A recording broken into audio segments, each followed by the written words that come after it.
Hoje nós vamos tratar do conteúdo cinema, tá?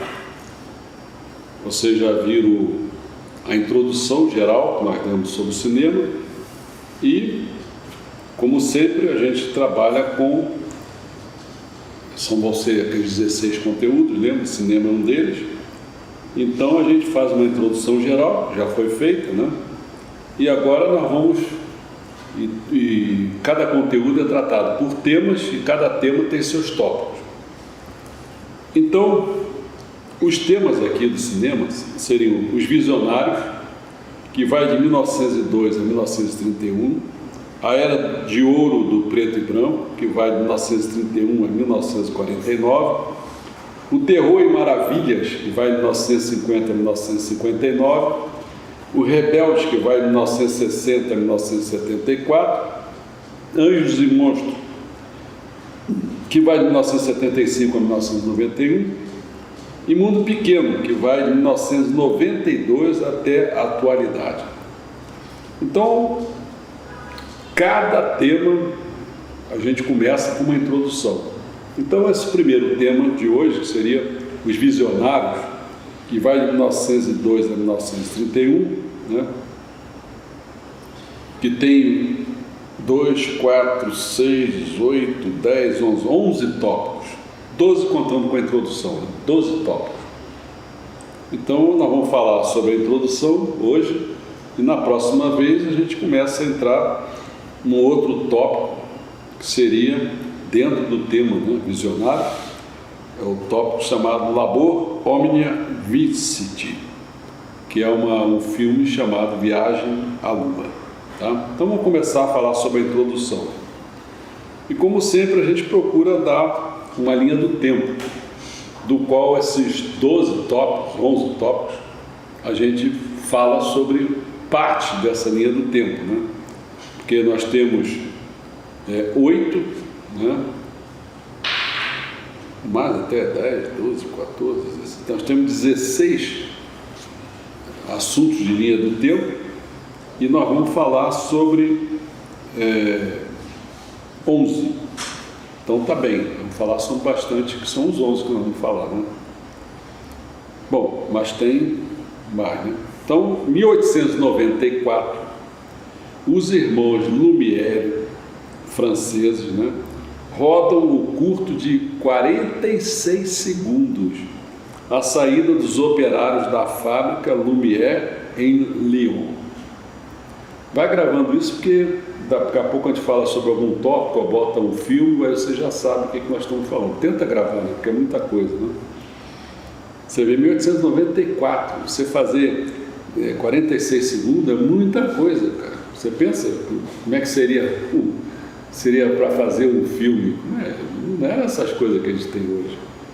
Em 1902, então, vai ter Viagem à Lua, um filme, né, que é de Georges Méliès. Estabelece um novo padrão de custos de produção e efeitos especiais. Começa com efeitos especiais. Depois, quando você for ver esse filme, é claro que a gente não vai mostrar sempre filme, a gente vai mostrar trailer, principalmente trailer de filme. Mas você vai ver o que é que eles chamam de efeito especial, né?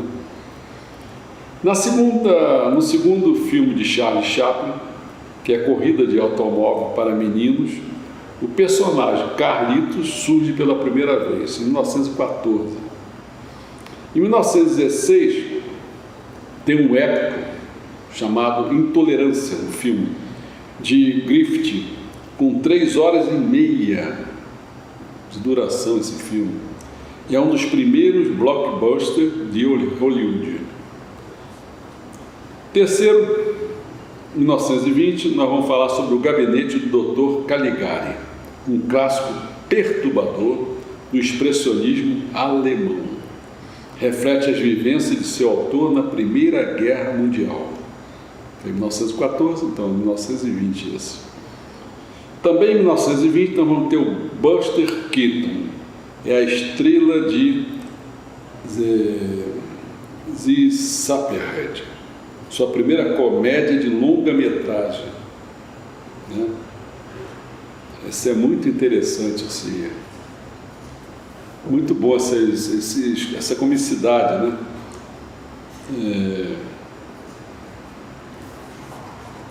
Nós vamos apresentar, eu acho que não vai ser esse aqui, nós vamos apresentar, vai ser, eu vou botar no lugar, o Marinheiro de Encomenda, de 1928, foi o que eu encontrei. Tá? 1922, Murnau lança Nosferatu, adaptação não autorizada de Drácula, de Bram Stoker, quase destruído devido a um processo judicial. Também em 1922, The Toll of the Seer é o primeiro filme em Technicolor apresentado ao público. Primeiro filme em Technicolor apresentado ao público, 1922.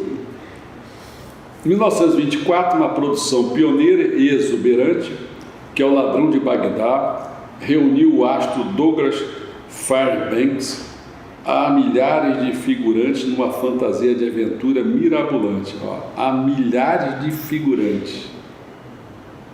Hoje você faz efeitos especiais aí, cola uma meia dúzia de gente, cola de novo meia dúzia de gente, cola de novo, vai dar a impressão que tem uma multidão, não é isso?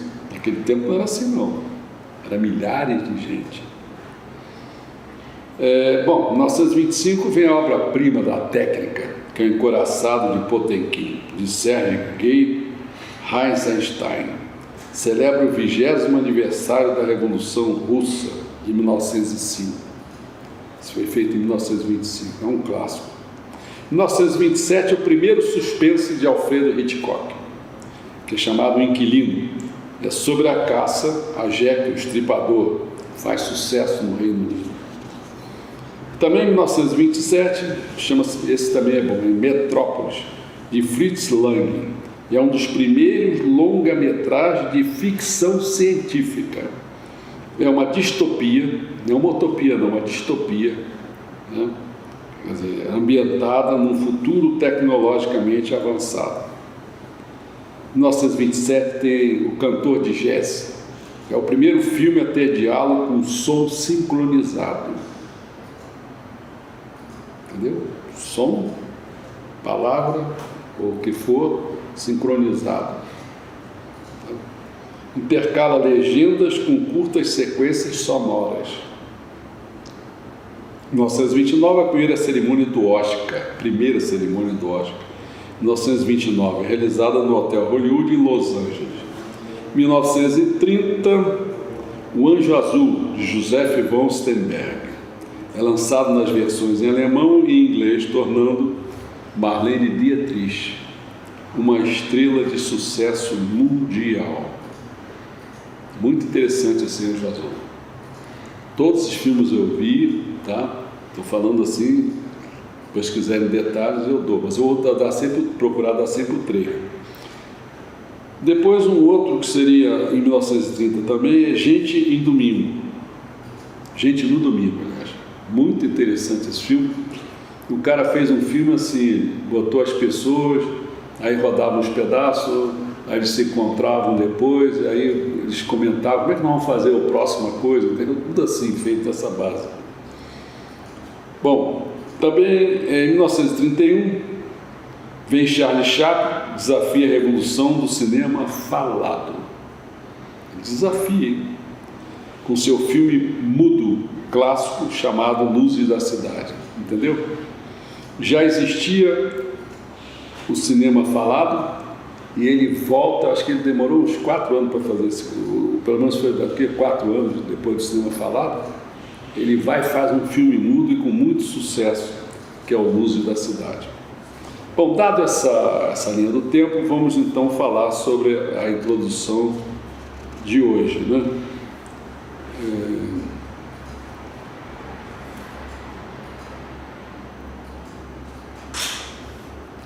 Em 1927 também nós vamos falar sobre Aurora, um filme também muito bom.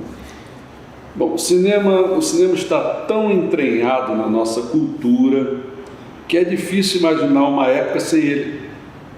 Pensa só você imaginar isso.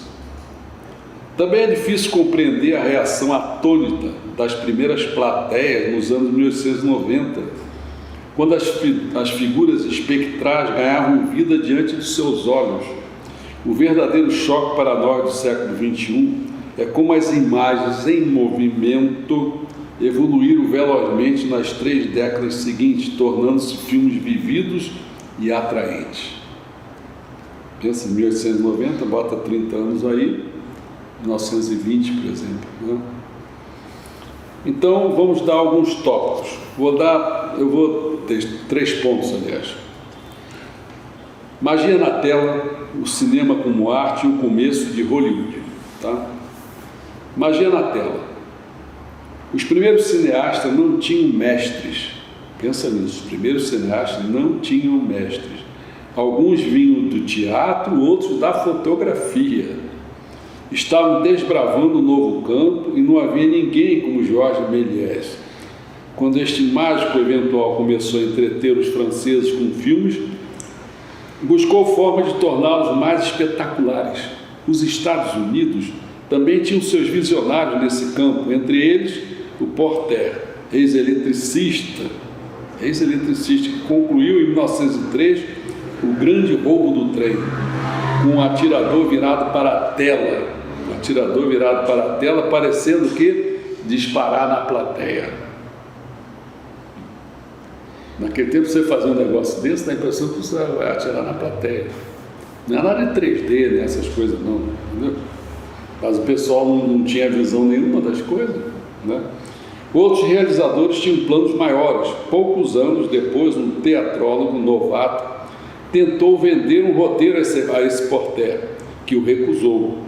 Mesmo assim, contratou o rapaz como ator. Ele era o talentoso, ainda controverso Griffith, que depois se tornou diretor, ajudando a criar o moderno blockbuster. O cinema como arte. Os pioneiros eram franceses e norte-americanos, mas foi na Alemanha que primeiro o cinema se tornou arte. Após a Primeira Guerra Mundial, num país mergulhado no caos político e econômico, surgiu uma série de obras-primas cuja influência ecoa ainda hoje. O cinema mudo ganhava ali alguns dos trabalhos mais sensacionais que a arte já conheceu. Mas o crédito não ia apenas para o diretor nessa época. Por exemplo, o gigante Karl Frendel, com grande conhecimento sobre câmeras, tornou-se o mestre da cinematografia, prendendo a câmera ao corpo. Olha o que ele fazia: prendia a câmera ao corpo e em bicicletas para revolucionar a forma de ver os filmes na tela. Pintores também foram chamados. Em 1929, aquele famoso Salvador Dalí, né, trabalhou com um jovem fanático por cinema, que era quem? Luiz Buñuel, no Eternamente Estranho, chamado, o filme era Um Cão Andaluz. Dalí se afastou do cinema, mas Buñuel continuou a fazer filmes iconoclastas até o ano de 1970. Também houve revolucionários políticos. Na União Soviética, o cinema foi adotado como a principal forma de arte pelo povo. Os filmes foram essenciais na batalha global por corações e mentes. E o último ponto é o começo de Hollywood. Os primeiros chefes de estúdio de Hollywood construíram seus negócios sobre astros, como o famoso Rodolfo Valentino. Greta Garbo foi outra também. Os cômicos foram as primeiras sensações na tela. De todas as maravilhas do cinema mudo, o que mais agrada ainda hoje são as comédias. Em Buster Keaton e Charles Chaplin, Hollywood encontrou 2 gênios que tinham desenvolvido seu talento na comédia ligeira, baseada na intriga e no equívoco, né? E agora demonstraram sua magia na tela. Eram mestres da mímica e da comédia pastelão, e as plateias gargalhavam só de olhar para eles. Também se revelaram realizadores meticulosos com gosto pela inovação. E o último parágrafo é: se alguém define os primórdios do cinema, é o fenomenalmente produtivo e famoso Chaplin. Essa era acabou com a chegada do som. Chegou o som, acabou a era muda, né? e com a chegada do som em 1927. Al Jolson declarou que ele fez em um cantor de jazz: vocês ainda não ouviram nada, mas a paixão de Chaplin pelo cinema mudo era tamanha que continuou a fazê-lo filme mudo em 1931, que foi aquele Luzes da Cidade. Já tinha em 1927, 4 anos depois ele fez o cinema mudo. Realizou um dos maiores filmes de todos os tempos. Até ali, Chaplin fizera muito para o cinema alcançar o lugar que lhe é de direito no centro de nossas vidas. Tá? Até a próxima.